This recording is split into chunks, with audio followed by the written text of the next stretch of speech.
Good morning, everyone. It's Katie Crysdale here from Lakeview Aquatic Consultants. Welcome back, or welcome if you are new here. So, this is take 3 of trying to record the September 25th newsletter audio version. Had some technical issues over the last week, but we're going to give it a last go and then turn around and record today's newsletter, the October 1st, 2025 newsletter. So, let's get into it. I appreciate you being here.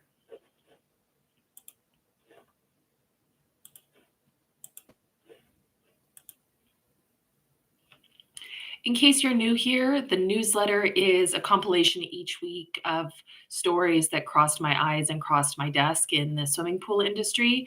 I try and keep it as balanced as possible in terms of facility operations, water safety, drowning prevention, new projects, product releases, etc. But I also go with the ebb and the flow of our industry, where some weeks there is more of a focus on projects and new facilities, and other weeks there's just a bigger focus on water safety and drowning prevention. Each newsletter st- each newsletter starts off with an op-ed, and I will link the newsletter down below, and so you can read any of the news articles I mention in this video, or you can subscribe to get the newsletter for yourself each Wednesday. So last week I was in Fort Lauderdale, Florida with the Pool and Hot Tub Alliance as a CPO instructor trainer. We had a group of about 25 people who want to become PHTA CPO instructors, and I'm part of that group that certifies them. It was a great group of people, really dedicated to the process, which was wonderful. Really positive experience. Coming out of that coursework, it reminded me about something we often see in pool operations, which is a lot of fill in the blank spaces in our forms and checklists. And so, looking at the rubric that we used in the CPO instructor school, it reminded me of the Life Saving Society Canada's 13 core competencies that were identified for instructors about 10 years ago during the national program revamp. And it got me to thinking that I think personally we need to be a little bit more black and white in how we address some of our facility operations, and consider that if people are not filling in the blank, or they're not being descriptive, or they're not recording what needs to be recorded, we do need to go back to basics, whether that is check boxes, rubrics, or simple black and white questions: meets, exceeds, or deficient, adequate. That I think that we need to be rethinking what we're doing in facility operations and look to some of these rubrics used in school as templates. There can still be fill in the blank spaces, but how much might it help standardize operations if people are sticking to these rubrics?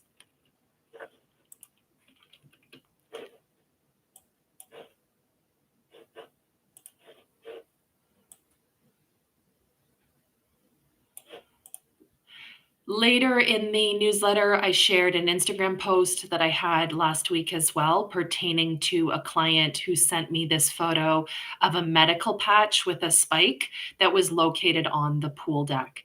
Now, this prompted some good conversation in the comments of the Instagram post. Was this actually a sharp needle? Was this actually a hazard? Some of the medical patches described by commenters were not quote unquote a hazard. There was a description of, a filament that's flaccid, these sorts of things. But the bigger point I wanted to make: our Instagram account is always about education and advocacy. I'm not suggesting this medical patch is always inherently a hazard, but if we're talking about bare feet around a pool deck, we're talking about a relatively small object that people may not initially notice. We're talking about staff safety in a workplace environment. We are not in a hospital, right? In a hospital, people would reasonably be expected to be concerned about the hazard of transmission of bodily fluids and bacteria of certain types. And I would say some of us who are pool operators, we have that understanding as well about swimming pools if they're not maintained correctly. But I don't think the lay person has that understanding that I should watch the pool deck for a sharp object that might pierce my foot with someone else's genetic material.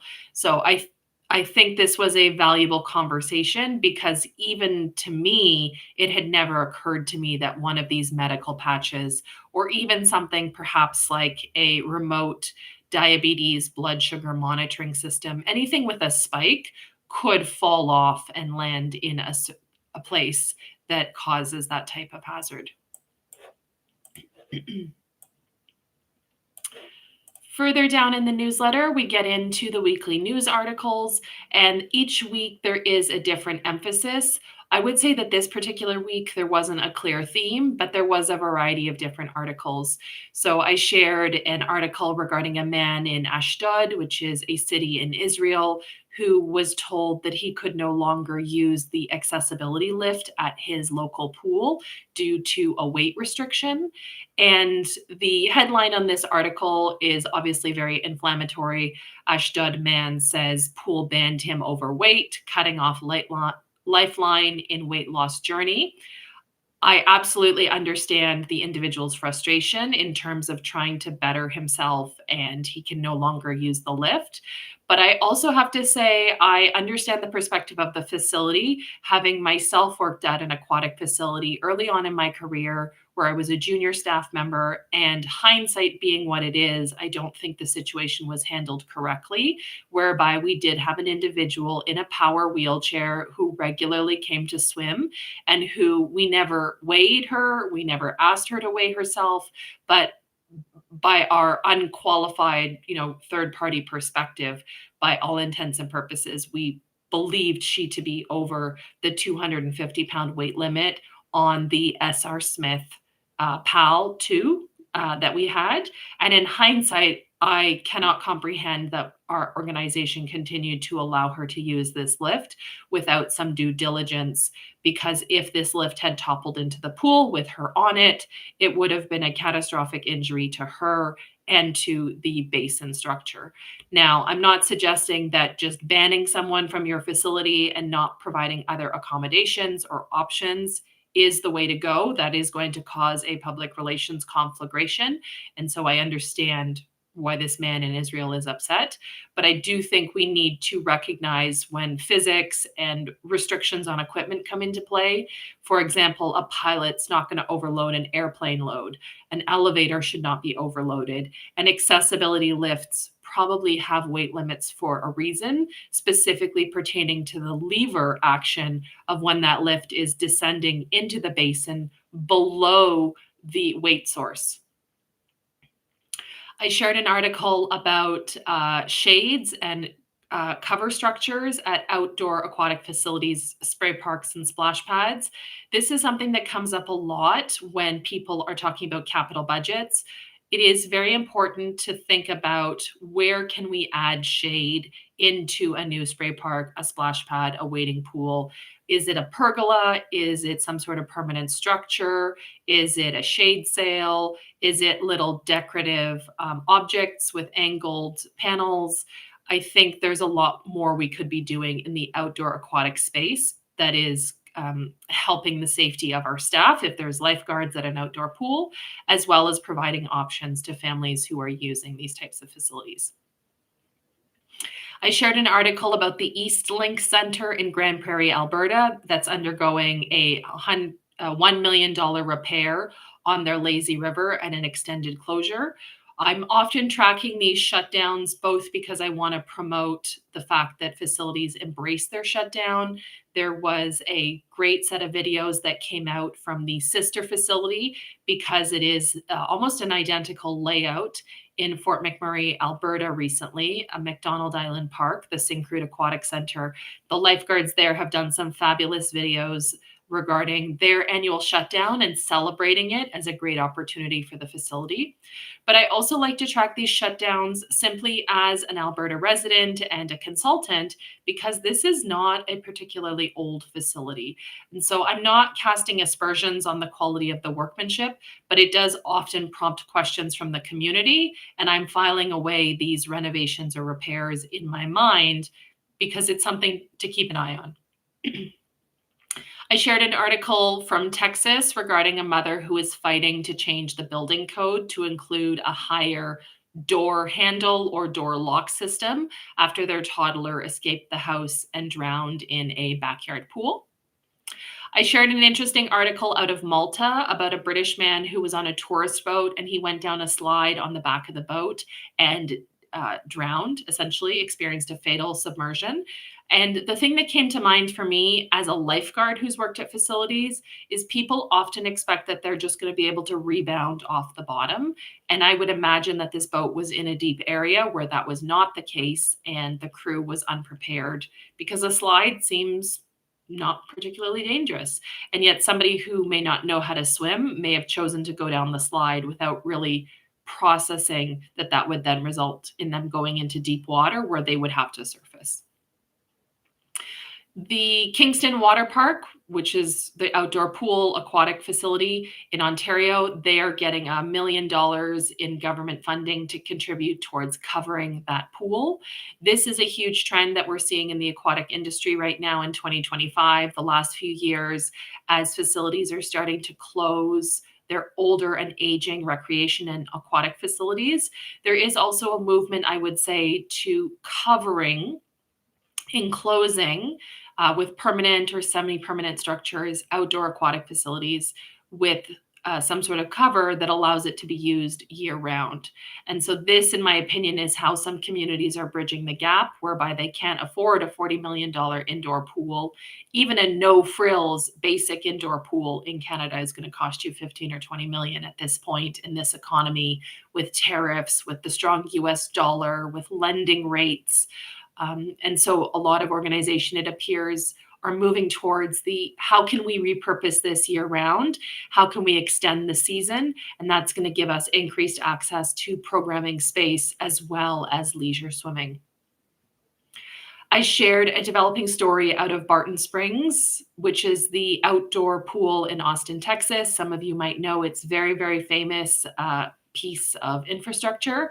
And this was a very serious hate crime involving an individual who was assaulted, including having their jaw fractured, their ear canal ruptured, and some bystanders who tried to intervene also injured during a confrontation at the pool, which was really disappointing to see. Another story I've been covering over the last couple of weeks, and I don't know why it hasn't gotten more public awareness in the swimming pool industry, is the fact that the city of Dallas, Texas is moving forward with their plan to close at least 3 of 9 outdoor pools this year permanently. I'm not suggesting that this is the wrong decision. I'm sure the city has done extensive studies on the lifespan as well as any life cycling available to resolve these pools in terms of funding and infrastructure. If you built a pool in the 1950s, 1960s, 1970s, and you haven't done any substantial reinvestment, you are probably at a critical juncture in 2025 where these pools do need to be shut down permanently. However, I still think it's devastating for the community of Dallas to talk about closing 3 of 9 pools. Even if they're, quote, just a waiting pool, that is going to have a devastating impact on the accessibility of pool space to different communities around the Dallas area. And so, although I have no horse in the game, so to speak, no horse in the race, I guess, it's just really interesting that this is happening without much public attention from our side of the industry. Also in this article, also in this newsletter, I shared a really startling case out of Hobart down under. Teenager pleads guilty to manslaughter over Hobart waterfront drowning. And this is a 19-year-old that pushed an Indian man into the harbor in January 24. That individual did not know how to swim and did experience a fatal drowning. As I've said in several newsletters, I don't love sharing these stories where somebody is criminally charged for example, not adequately supervising their child and the child drowns fatally or otherwise. I'm not a fan of charging parents and caregivers, but I do think that this is an appropriate course of action. And I think our pool industry, our aquatic industry is not doing enough to halt push culture.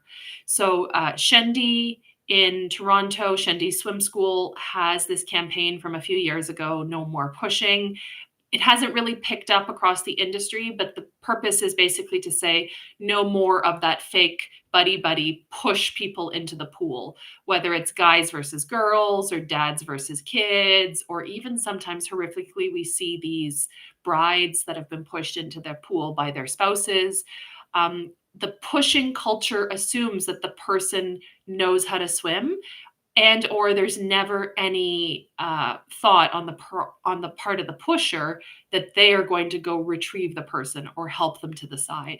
And so in this case, there were fatal consequences, and the individual who was pushed into the water did end up dying as a result of those actions. The city of Delta, BC is doing something pretty amazing, and they are going to be the first municipality in British Columbia to offer free drop-in programming, like recreation, at their municipal recreation facilities for community residents under the age of 18. I have no idea how they're funding this whatsoever, but I think this is a really interesting model when we talk about access to recreation. That's often a big piece. Sometimes community members, ratepayers, they're upset because they're thinking, well, my taxes already pay for the rec center. Why can't I use it? Why are there program fees? Why are there membership fees? Why are there lesson fees? And if you've worked in recreation, you know that the overhead, the costs of staffing, utilities, infrastructure is substantial. Now, we are not making a profit in recreation, but it is still large numbers that we have to contend with. So however the city of Delta is managing it is pretty amazing, and I hope we can see this movement grow over the next few years locally, as well as some lessons learned from the city of Delta if they can share how this has been financially supported. Few other articles I shared, one in terms of accessibility, some athletes who were cut from the swim team allegedly because they were special needs and could not be accommodated. An article out of Scotland pertaining to how surf pools, wave pools are being used for surf therapy. I shared a post about the internet being restored at the St. Paul, Minnesota Public Library, as well as parks and recreation facilities. And I think this is part of a bigger conversation. Is there a basic human right to internet? And should it then be provided by community infrastructure such as libraries, recreation centers, town halls for residents, especially in rural areas where not everyone may have the internet? I also shared that the city of Yuma in Arizona, they are offering free certified pool operator training. It's not entirely free. It is being sponsored by a water safety and drowning prevention agency. And I really like when we think creatively about these initiatives in terms of, there's many ways to prevent drowning, and water quality is definitely one of them. I shared an article that I got as a tip-off from somebody I know who lives in Oklahoma regarding Okana, the large resort that a lot of people have been excited about. It's an indoor aquatic facility similar to a Great Wolf Lodge, but a standalone on Indigenous land there. And they've been struggling with water quality. I shared some background on the settlement that the family declined regarding the two brothers who drowned at a school outing a few weeks ago, and then also mentioned that Emily Kaiser returned to TikTok. She is the individual whose son Trig experienced a fatal drowning episode back in May of 2025. He allegedly went to hospital, was on life support for 6 days before they rescinded care, based on, again, allegedly reports that he was in the water submerged for almost 7 minutes while his dad made a sports bet on his phone and was caring for his infant sibling. The last part of the newsletter is sharing the last two recordings from the last two newsletters, exactly what we're doing right now. We will also be back later today with the October 1st newsletter, as well as that audio recording. So thanks so much for being here. Appreciate your patience with the delay getting this up. It's taken us a little bit longer than I hoped to get into a groove, but I am committed to getting my commentary on these weekly newsletters recorded, because it does give me the opportunity to share a little bit more context into why I think these stories are relevant, as well as how they might be able to help you in your day-to-day work as an aquatic professional.